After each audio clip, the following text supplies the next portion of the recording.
Nous cherchons ici le champ électrique en un point P, situé à une distance de 10 exposant moins 10 mètres, d'un noyau de lithium dont on nous dit qu'il est composé de 3 protons et de 3 neutrons. Alors les 3 protons vont donner lieu à une charge électrique qui sera donc 3 fois la charge élémentaire, la charge de l'électron en positif, tandis que les 3 neutrons ne possèdent pas de charge électrique.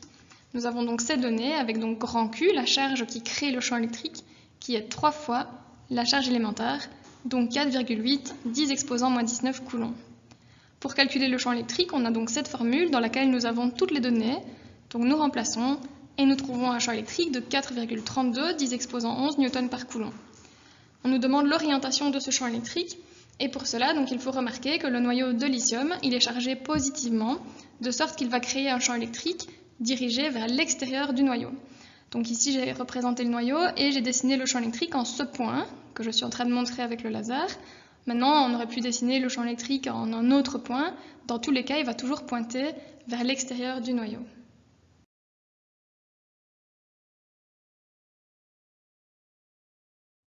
Un ion calcium de plus, dont on nous donne la masse, est introduit dans une zone de champ électrique uniforme de 2350 newtons par coulomb, et nous cherchons donc l'accélération de cet ion de calcium.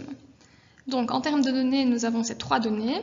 La charge électrique du calcium, puisqu'il s'agit ici d'un ion 2+, donc 2 fois chargé positivement, nous aurons 2 fois la charge élémentaire, donc la charge de l'électron positive. On nous donne donc la masse et la valeur du champ électrique. On a une formule qui nous permet de calculer l'accélération d'une charge électrique lorsqu'elle se trouve dans un champ électrique. Attention que cette formule n'est valable que lorsque la force électrique est la seule force en jeu. Si on a d'autres forces que la force électrique, alors l'accélération doit être calculée, comme toujours, par la loi de Newton, somme des forces égale masse fois accélération. Mais ici, donc, on a bien uniquement cette force électrique en jeu, et donc on peut utiliser cette formule et déterminer une accélération de 1,12 10 exposant 10 mètres par seconde au carré.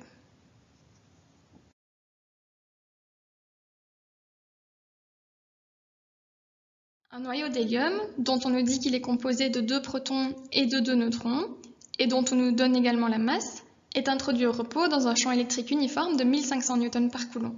On nous précise qu'on négligera la force poids, et on nous demande au point A le temps qu'il prendra pour parcourir 1 cm.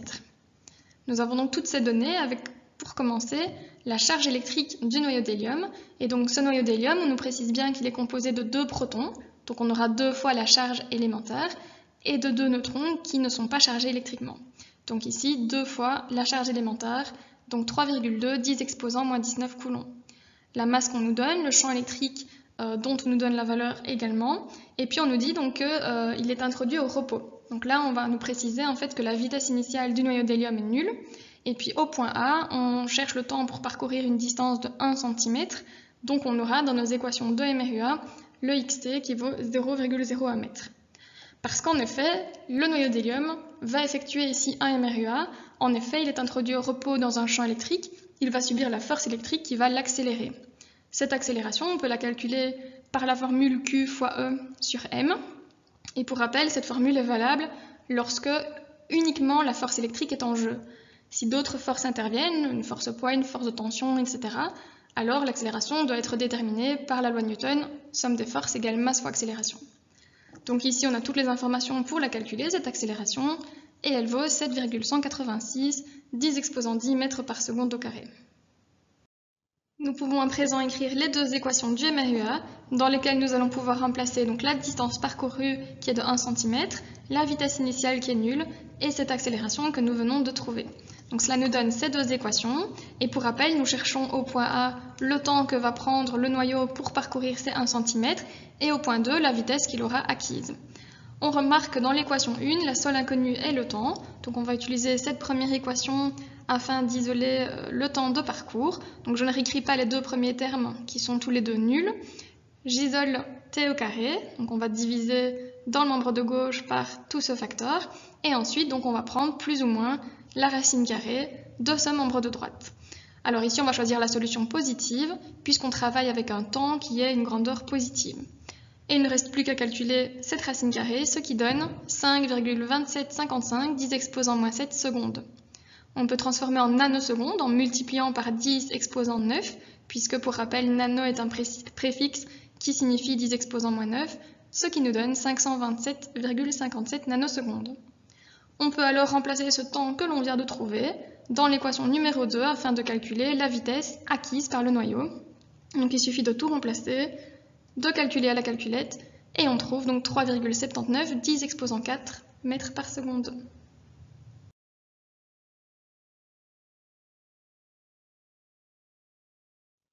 Un électron et un proton sont introduits très loin l'un de l'autre dans un champ électrique uniforme orienté vers le nord.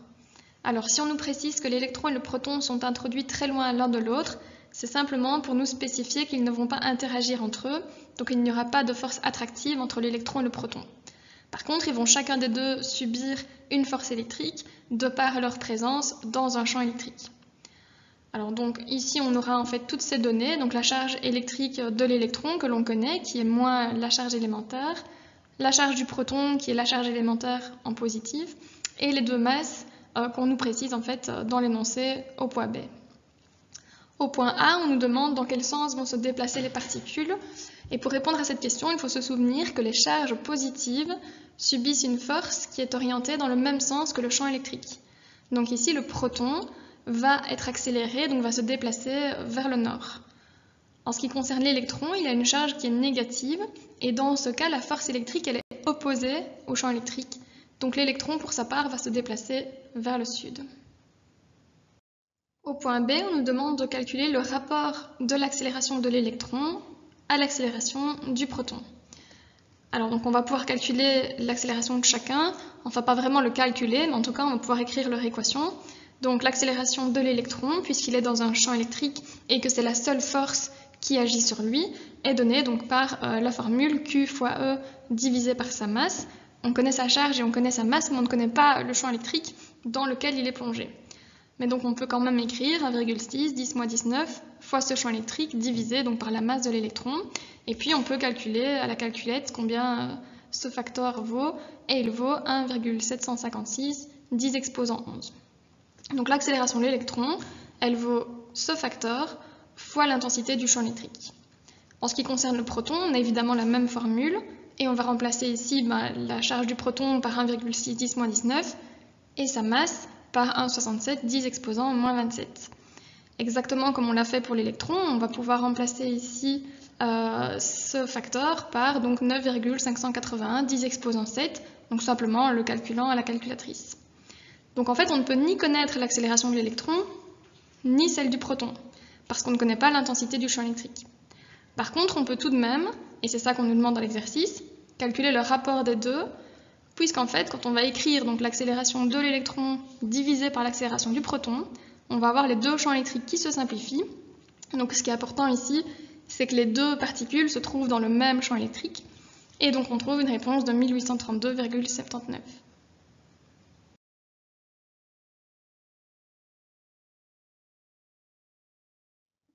Dans une région de l'espace, un champ électrique uniforme de 10 000 newtons par coulomb est orienté vers le bas. Une petite particule de masse 1 mg et de charge électrique 1 nanocoulomb pénètre cette région par la gauche à la vitesse de 1500 mètres par seconde. On négligera la force poids. Donc nous avons toutes ces informations, et ici il faut particulièrement faire attention à la masse de 1 mg, puisque 1 mg cela donne donc 10 exposant moins 3 grammes. Donc là on a converti le préfixe milli en 10 exposant moins 3. Et puis il faut encore convertir les grammes en kilogrammes, ce qui va introduire un deuxième préfixe 10 exposant moins 3, donc ce qui fait un total de 10 exposant moins 6 kg. On a donc la charge de 1 nanocoulomb qui vaut 10 moins 9 coulombs, et puis on a cette vitesse de 1500 mètres par seconde qui sera la vitesse initiale de la particule dans le champ électrique, donc V0. Enfin, au point C, on nous précise que la particule va se déplacer 250 mètres vers la droite. Donc, dans nos équations du mouvement, que l'on écrira juste après, cela correspondra donc à la donnée de xt. Alors, on peut représenter la situation. Donc, on a ici une région de l'espace dans laquelle un champ uniforme règne vers le bas. Et puis, on a cette particule qui pénètre dans cette région de l'espace par la gauche, donc avec une vitesse orientée vers la droite. Alors on nous demande quelle va être la nature du mouvement de cette particule, et il s'agira en fait d'un mouvement parabolique. En effet, la vitesse initiale de la particule est perpendiculaire au champ électrique. C'est un cas que nous avons étudié théoriquement en classe et nous avons démontré donc que le mouvement dans ce cas est un mouvement parabolique. Alors ici, comme la charge est positive, la force qu'elle va subir sera orientée dans le sens du champ électrique et donc orientée vers le bas. Donc ici, le mouvement parabolique de la particule se fera vers le bas comme ceci. Alors, on nous demande l'accélération de la particule, et donc ici, comme on néglige la force poids, on a une seule force, qui est la force électrique, et dans ce cas, on peut utiliser la formule de l'accélération d'une charge dans un champ électrique. Et nous avons toutes les données de charge, de champ électrique et de masse pour calculer cette accélération, qui vaut donc 10 mètres par seconde au carré. À partir de maintenant, on va pouvoir écrire les équations du mouvement parabolique, il y en a 3, et pour cela, on va devoir choisir deux axes de référence, x et y comme d'habitude, et on va les choisir, donc x vers la droite et y vers le haut. Alors comme je l'indique ici, on aura un angle alpha de 0 degré. Pour rappel, l'angle alpha dans les équations du tir parabolique est l'angle en fait formé entre la vitesse initiale et l'axe x. Donc ici c'est bien 0. Donc, nous aurons ces équations dans lesquelles nous pouvons remplacer toutes les données de l'exercice, donc 150 mètres, la vitesse initiale, et cet angle alpha de 0 degré que l'on vient de trouver. Et puis aussi donc y0, on peut le voir ici, j'ai dessiné un système d'axes dont l'origine se trouve à la position initiale de la petite masse, donc x0 égale à 0 et y0 égale à 0 également. Et attention, c'est la subtilité ici dans ces équations. L'accélération qu'on a trouvée équivaut 10 mètres par seconde au carré, donc ceci c'est la norme de l'accélération, va ici avoir une composante y, AY, qui sera négative. En effet, je le répète, on a expliqué tout à l'heure, la force qui est subie par la petite particule est orientée vers le bas, comme le champ électrique, et donc l'accélération est également orientée vers le bas. L'axe Y que l'on a choisi est orienté vers le haut, donc on a bien cette composante Y de l'accélération qui est négative, donc moins 10 mètres par seconde au carré.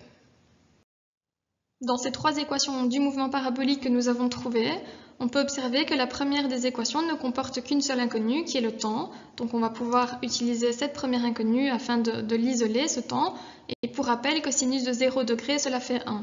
Donc on aura simplement 150 divisé par 1500, ce qui donne 0,1 seconde.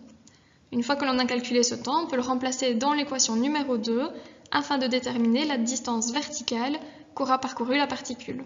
Donc il suffit de le remplacer. On avait ici le premier terme qui était 0 et le deuxième terme qui est nul également puisque sinus de 0 degré, cela fait 0. Et on trouve donc moins 0,05 mètres. Le signe négatif ici montre que la particule est bien en train de dévier vers le bas et donc elle va se trouver à une position Y qui sera négative lorsqu'elle aura parcouru 150 mètres. On peut donc conclure que la particule s'est déplacée de 5 cm vers le bas en même temps qu'elle a parcouru les 150 mètres vers la droite.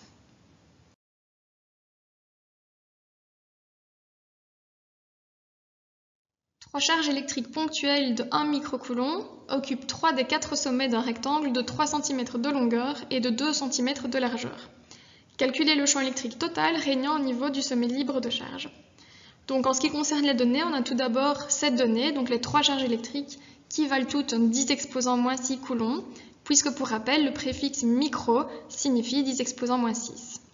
On peut représenter toutes les autres données donc, de distance sur ce schéma. Donc on a un rectangle de largeur 2 cm et de longueur 3 cm, et on vient positionner nos trois charges sur 3 des 4 sommets du rectangle. Le dernier sommet, qui est donc libre de charge, on va vouloir y calculer le champ électrique total. Et donc j'ai décidé d'appeler ce point le point P, et nous chercherons donc le champ électrique total au point P. Alors justement, les champs électriques, il va y en avoir 3 au point P. Le champ électrique créé par la première charge, le champ électrique créé par la deuxième, et le champ électrique créé par la troisième charge. Ici, ces trois charges sont toutes positives, de sorte qu'elles vont toutes créer des champs électriques qui pointent vers l'extérieur. Donc pour la charge 1, elle va faire un champ électrique qui pointe vers le haut, donc vers l'extérieur. Pour la charge 2, le champ électrique va pointer en oblique vers la gauche, et pour la charge 3, il va pointer vers la gauche. Alors pour calculer l'intensité de ces différents champs électriques, nous aurons besoin de calculer cette distance qui sépare la charge 2 du point P. Et donc pour ce faire, on va utiliser le théorème de Pythagore. Donc dans ce triangle rectangle ici, qui est tout à fait équivalent au triangle rectangle supérieur. Et donc nous aurons le carré de l'hypoténuse, d2p au carré, donc la distance entre la charge 2 et le point P, qui sera égale à la somme des carrés des deux autres côtés. Donc ici d1p, la distance entre la charge 1 et le point P, et ensuite ce côté qui est la distance entre la charge 3 et le point P. Donc ces deux distances, on les connaît, on va pouvoir remplacer dans la formule, ce qui nous donnera cette réponse.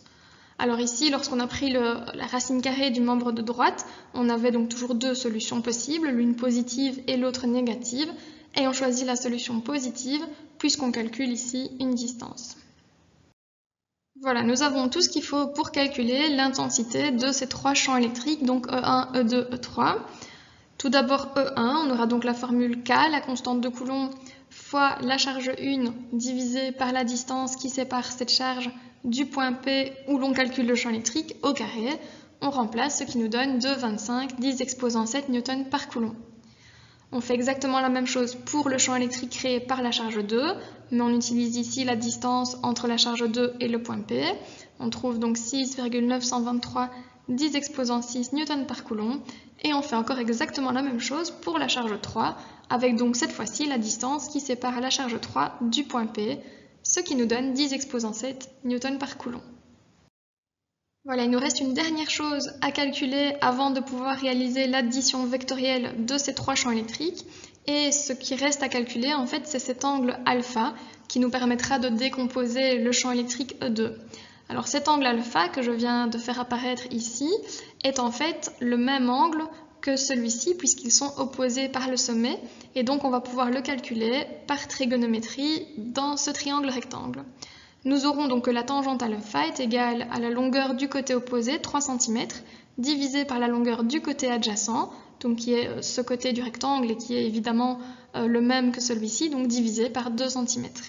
Donc comme ça, on va pouvoir trouver que alpha est la tangente inverse ou l'arc tangente de 0,03 sur 0,02, c'est-à-dire 56,3099 degrés. Nous avons à présent tout ce qu'il faut donc pour réaliser l'addition vectorielle de ces trois champs électriques et calculer ainsi le champ électrique total qui règne au point P. Pour réaliser cette addition vectorielle, on va devoir décomposer les vecteurs dans les axes x et y d'un repère que nous aurons choisi. Alors ce repère, on peut le choisir comme ceci, x vers le haut et y vers la gauche.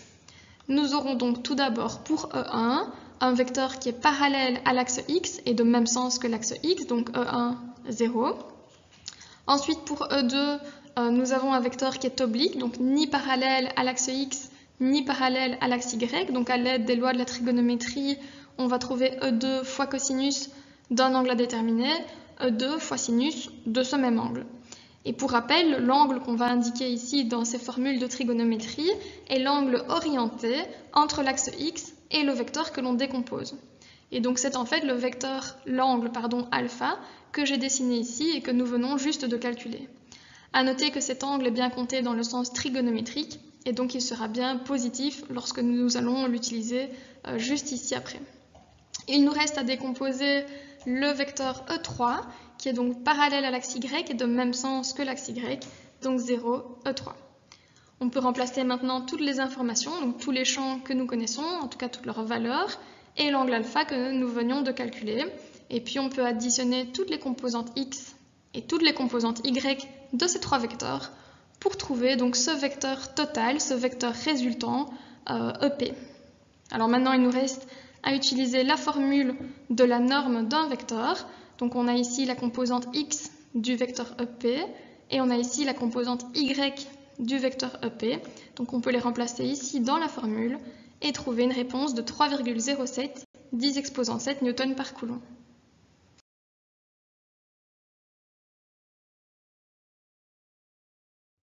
Deux charges électriques ponctuelles de 5 millicoulomb et de moins 1 millicoulomb se trouvent sur les deux sommets supérieurs d'un carré de 2 cm de côté. Donc comme milli est un préfixe qui signifie 10 exposant moins 3, on a ces deux données des charges électriques, et ces charges, on va donc les positionner sur les deux sommets supérieurs d'un carré de 2 cm de côté. Alors les trois questions ici A, B et C concernent le calcul d'un champ électrique total, mais à des endroits différents. Au point A, on s'intéresse au milieu du côté supérieur. Au point B, on s'intéresse au centre du carré.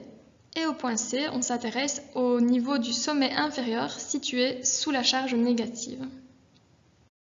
Voilà, donc au point A, on va calculer le champ électrique entre les deux charges, donc au milieu du côté supérieur du carré, donc au point que j'ai décidé d'appeler le point P. Alors en ce point-là, il va y avoir un champ électrique créé par la charge 1, le champ E1, et un champ électrique créé par la charge 2, le champ E2. En ce qui concerne le champ créé par la charge numéro 1, il va pointer vers l'extérieur de la charge puisqu'elle est positive. Donc ici, on va avoir un champ qui sera vers la droite, qui s'écarte de la charge positive. Et puis la charge numéro 2, elle est négative, donc elle va créer un champ électrique qui pointe vers elle. Donc à partir du point P, vers la droite également. Et donc ici, on a deux champs, E1 et E2, qui sont tous les deux orientés vers la droite. Maintenant, on va pouvoir calculer l'intensité de ces deux champs, puisque nous connaissons les deux charges qui créent ces champs, et nous savons également donc, la distance entre la charge 1 et le point P, qui est de 1 cm, donc c'est le côté divisé par 2, et qui est la même distance que celle séparant la charge 2 du point P. Donc nous avons pour le champ E1 cette formule, et quand nous remplaçons donc, les données, nous trouvons 4,5 10 exposant 11 Newton par coulomb. Pour la charge numéro 2, donc on procède exactement de la même façon et on trouve un champ électrique de 9 fois 10 exposant 10 Newton par coulomb. Donc on peut maintenant additionner vectoriellement les deux champs E1 et E2 donc pour trouver le champ total résultant au point P. Et pour ce faire, comme toujours, on va décomposer les vecteurs dans les axes d'un repère que nous aurons choisi comme suit. Et donc les deux vecteurs en fait sont tous les deux parallèles à l'axe X et dans le même sens. Donc on aura E1, 0 et E2, 0. On peut remplacer E1 et E2 par les valeurs que l'on vient de déterminer et puis on peut additionner ces deux vecteurs et on va trouver donc une composante X de 5,4 10 exposant 11 Newton par coulomb et une composante Y qui est nulle, ce qui est bien logique, hein, quand les deux vecteurs ici vont s'additionner, ils donneront un vecteur qui sera lui aussi parallèle à l'axe X. Alors on peut quand même utiliser la formule pour calculer la norme d'un vecteur, donc qui est cette formule, et remplacer cette composante X du champ EP et cette composante Y du champ EP. Et donc on va trouver un champ électrique de 5,4 10 exposant 11 Newton par coulomb. Alors tout ceci est parfaitement logique, hein. C'est vrai qu'on apprend en maths que deux vecteurs qui sont de même sens vont s'additionner, donc c'est vrai qu'on aurait pu aussi simplement additionner ces deux intensités de champ électrique. On aurait obtenu directement la réponse de 5,4 10 exposant 11 Newton par coulomb.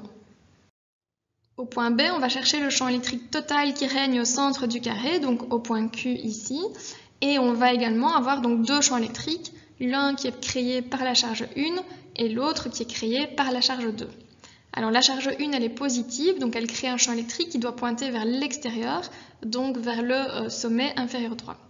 La charge 2, elle est négative, donc le champ électrique va pointer vers elle, vers le sommet supérieur droit.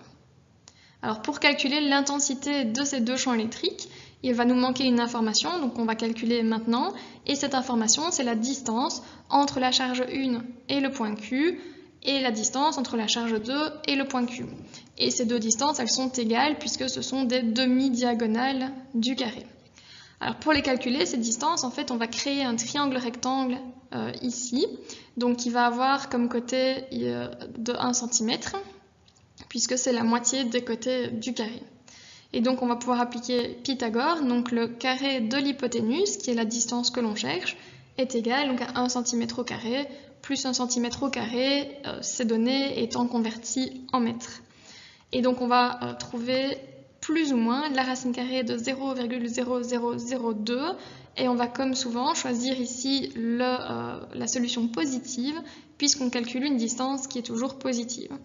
Et donc on trouve ici une distance de 0,0141 mètres entre la charge 1 et le point Q, cette distance qui est la même que celle entre la charge 2 et le point Q. On a donc maintenant tout ce qu'il faut pour calculer les champs électriques au point Q. Et donc on va utiliser la formule du champ électrique en remplaçant donc la donnée de distance que l'on vient de trouver et la valeur de la charge 1 pour calculer le champ 1. Et donc ça nous donne 2,25 10 exposant 11 Newton par coulomb. Pour la charge 2, on procède de la même manière et on obtient 4,5 10 exposant 10 Newton par coulomb. Nous allons maintenant pouvoir additionner vectoriellement ces deux vecteurs afin de déterminer le champ total qui règne au point Q. Et comme toujours, pour réaliser cette addition vectorielle, on va décomposer les vecteurs dans les axes d'un repère que nous pouvons choisir comme suit. En effet, les deux vecteurs E1 et E2 sont perpendiculaires entre eux, puisque les diagonales d'un carré sont perpendiculaires entre elles. Et donc ici, on peut positionner un axe X selon le champ E1 et l'axe Y selon le champ E2.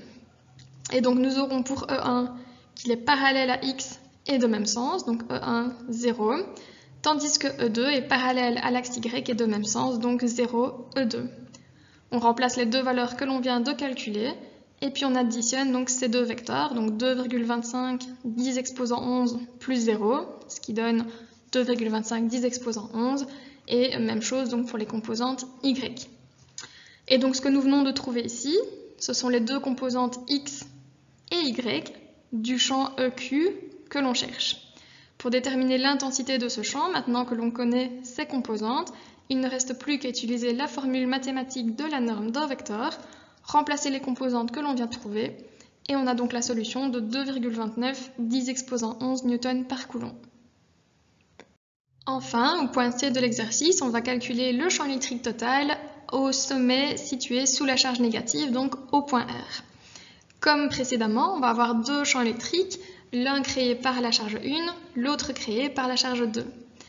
La charge 1 est positive, elle crée donc un champ électrique qui va pointer vers l'extérieur, donc on aura un E1 comme ceci, et puis la charge 2 étant négative, elle va créer un champ électrique qui pointe vers elle, donc vers le haut, on aura E2 comme ceci.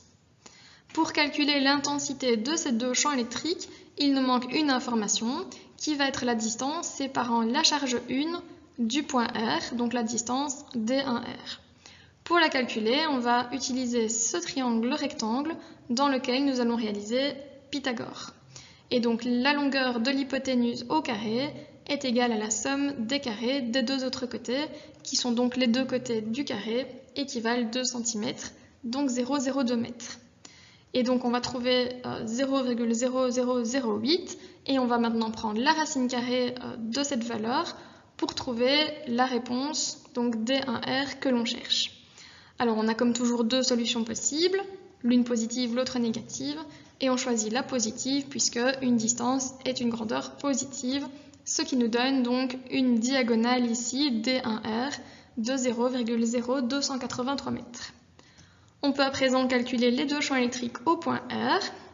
Donc pour le champ électrique E1 créé par la charge 1, on va utiliser cette distance que l'on vient de calculer et on trouve un champ électrique de 5,625 10 exposant 10 Newton par coulomb. Pour la charge 2, on n'a pas eu besoin de calculer la distance puisqu'il s'agit simplement de l'un des côtés du carré, donc 2 cm. On utilise cette distance dans la formule et on trouve un champ électrique de 2,25 10 exposant 10 Newton par coulomb.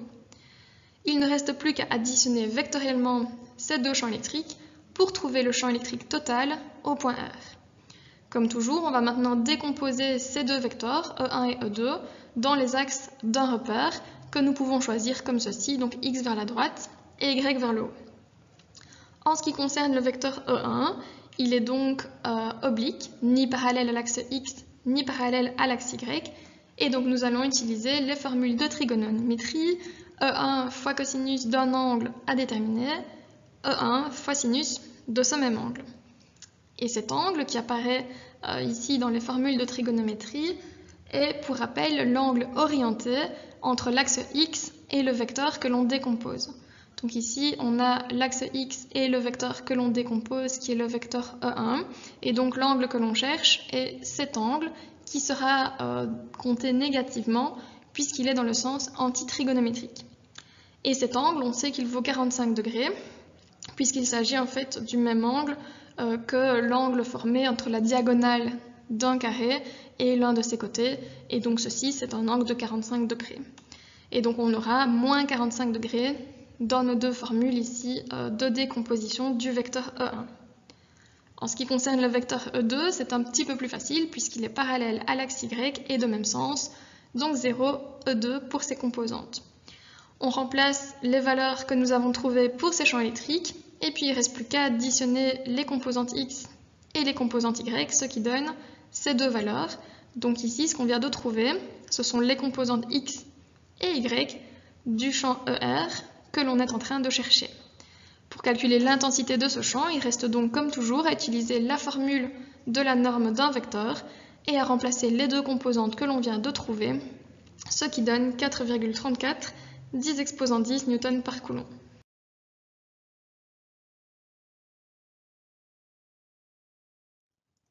À la surface terrestre, une particule de masse 2 grammes se trouve soumise à un champ électrique vertical vers le bas de 500 newtons par coulomb. Quelle doit être sa charge électrique, et on demande la norme et le signe, pour qu'elle se trouve à l'équilibre. Donc nous avons ces deux données avec la masse de la particule notamment, que l'on a converti de grammes en kilogrammes. La situation, on peut la représenter comme suit, donc avec une particule qui se trouve dans une zone de champ électrique vertical vers le bas. Nous voulons que la particule soit à l'équilibre, donc il faut que la somme des forces soit égale à 0. Alors en termes de force, la particule va être soumise tout d'abord à son poids vertical vers le bas. Alors comment savoir qu'ici on ne va pas négliger la force poids? D'une part, on ne précise pas dans l'exercice qu'on néglige la force poids, et d'autre part, on donne bien la masse de la particule et on précise bien qu'elle est à la surface de la Terre, et donc ces deux informations nous précisent que la force poids sera égale à m fois petit g, et donc on ne la néglige pas. Alors, on a cette force poids qui est orientée vers le bas et on veut que la particule soit à l'équilibre. Il faut obligatoirement une force vers le haut qui compensera donc cette force poids. Ce sera la force électrique puisque la particule se trouve dans un champ électrique. Et donc cette force électrique, elle doit impérativement être orientée vers le haut. Ceci nous donne déjà une première réponse puisqu'on demandait la norme et le signe de la charge électrique. Et que là, ce qu'on vient de montrer, c'est que la force électrique doit être vers le haut alors que le champ électrique il est orienté vers le bas.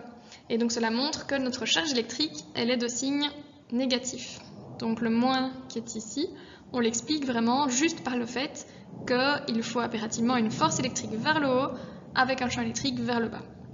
Donc ces deux forces, poids et force électrique, doivent s'annuler. Et pour maintenant résoudre cette équation, on va choisir des axes x et y qu'on peut choisir comme ceci. Et donc on observe que tout d'abord la force poids est parallèle à l'axe Y et de sens contraire. Donc ces composantes seront 0 moins Fp. Et en ce qui concerne la force électrique, elle est parallèle à l'axe Y et de même sens. Donc 0 Fe. Le vecteur nul a deux composantes qui sont toutes les deux nulles. Et puis donc ici, on va former généralement un système de deux équations. La première équation, dans ce cas, 0 plus 0 égale à 0 est inutile et on va donc écrire uniquement la deuxième de ces équations. Et j'ai immédiatement remplacé force poids égale m fois petit g. On peut maintenant remplacer les données de l'exercice et trouver donc que la force électrique vaut 0,002 fois 9,81, à savoir 0,0196 newtons. Maintenant que nous avons trouvé la force électrique, nous allons pouvoir utiliser la formule de la force électrique d'une particule dans un champ électrique afin d'isoler la valeur donc, de la charge électrique. Nous aurons force électrique divisée par champ électrique, c'est-à-dire la réponse que nous venons de trouver divisée par 500, donc c'est la donnée de l'exercice, ce qui nous donne 0,00003924 coulombs, et donc on peut multiplier par 10 exposant 6 pour obtenir la réponse en microcoulombs, ce qui donne donc 39,24 microcoulombs. Ceci était bien la valeur absolue de la charge électrique, et quand on ajoute le signe qu'on avait précédemment déterminé, on trouve donc moins 39,24 microcoulombs.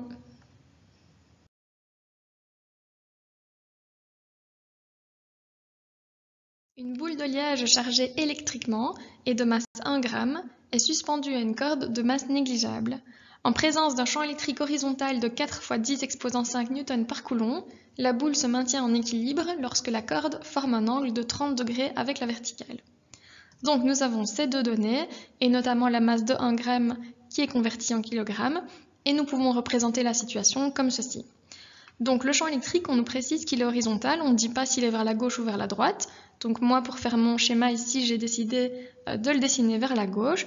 Et puis on ne précise pas non plus si la charge électrique elle est positive ou négative. Moi, pour dessiner mon schéma, encore une fois, j'ai considéré qu'elle était positive, puisqu'on voit ici que la corde s'est écartée vers la gauche, et donc cela signifie que la petite boule est soumise à une force électrique vers la gauche, dans le même sens que le champ électrique, et donc ceci est possible si la charge est positive. Le système étant à l'équilibre, il faudra que la somme des forces qui agissent sur la boule de liège soit nulle. Alors en termes de force, on aura tout d'abord la force poids orientée verticalement vers le bas. Ensuite, étant donné que la boule de liège est attachée à une corde, on aura une force de tension orientée dans la direction de la corde. Et enfin, nous aurons une force électrique qui sera ici orientée vers la gauche. Donc orientée vers la gauche, puisqu'on a décidé de travailler avec un champ électrique vers la gauche et une charge positive. À noter que ces deux choix qui ont été faits ne vont pas influencer la réponse finale que l'on obtiendra. On aurait cette même réponse avec un champ électrique vers la droite ou avec une charge électrique négative. Donc ces trois forces doivent s'annuler et on va résoudre cette équation en décomposant dans les axes du repère choisi suivant, x vers la droite, y vers le haut. Alors tout d'abord, la force poids, elle est parallèle à l'axe y et orientée dans le sens contraire. On a donc comme composante 0 moins Fp. Ensuite, la force de tension, elle n'est ni parallèle à l'axe x, ni parallèle à l'axe y. On va donc recourir aux lois de la trigonométrie pour trouver Ft fois cosinus d'un angle que l'on va déterminer, Ft fois sinus de ce même angle. Pour rappel, cet angle qui apparaît dans ces formules est l'angle orienté entre l'axe x et le vecteur que l'on décompose. Donc ici, ce sera l'angle orienté entre l'axe x et la force de tension, donc c'est l'angle qui apparaît ici. On peut déjà remarquer qu'il sera positif puisque cet angle est compté dans le sens trigonométrique. Et on peut aussi déterminer sa valeur en imaginant un triangle rectangle formé donc par la corde, la verticale et l'horizontale. On a un angle de 30 degrés entre la corde et la verticale, un angle droit ici entre la verticale et l'horizontale, et il restera donc un angle de 60 degrés entre l'axe X et la force de tension. On termine par décomposer maintenant la force électrique qui est parallèle à l'axe X et de sens contraire, donc moins force électrique 0, et puis le vecteur nul dont les deux composantes sont nulles. On va maintenant former un système de deux équations avec l'égalité des composantes X et l'égalité des composantes Y. Dans ces deux équations, on peut remarquer que la deuxième ne comporte qu'une seule inconnue, qui est la force de tension, puisqu'on connaît la masse de la boule de liège, petit g qui est de 9,81 mètres par seconde au carré, et sinus de 60 degrés que l'on connaît également. Donc nous utilisons cette deuxième équation dans le but d'isoler la force de tension, et on commence donc par passer le terme moins mg dans le membre de droite, il devient mg, et puis on divise par sinus de 60 degrés. On remplace les données de l'exercice et on trouve une force de tension de 0,011 Newton. Donc le calcul de la force de tension, c'était la question qui était posée au point A de l'exercice. Alors maintenant, on nous demande également la valeur de la charge électrique et donc pour ça, on va utiliser la première équation dans laquelle on va remplacer la force de tension que l'on vient de calculer et qui va nous permettre de déterminer la valeur de la force électrique. Donc on remplace les données dans cette équation et on trouve une force électrique de 0,00566 Newton. À partir de maintenant, on va utiliser la formule de la force électrique d'une charge plongée dans un champ électrique et on va pouvoir isoler la valeur de la charge, donc qui sera la valeur de la force, l'intensité de la force, divisée par l'intensité du champ électrique. On remplace et on trouve une charge de 1,416 10 exposant moins 8 coulombs. On peut trouver la réponse en nanocoulomb en multipliant par 10 exposant 9, ce qui donne 14,16 nanocoulombs.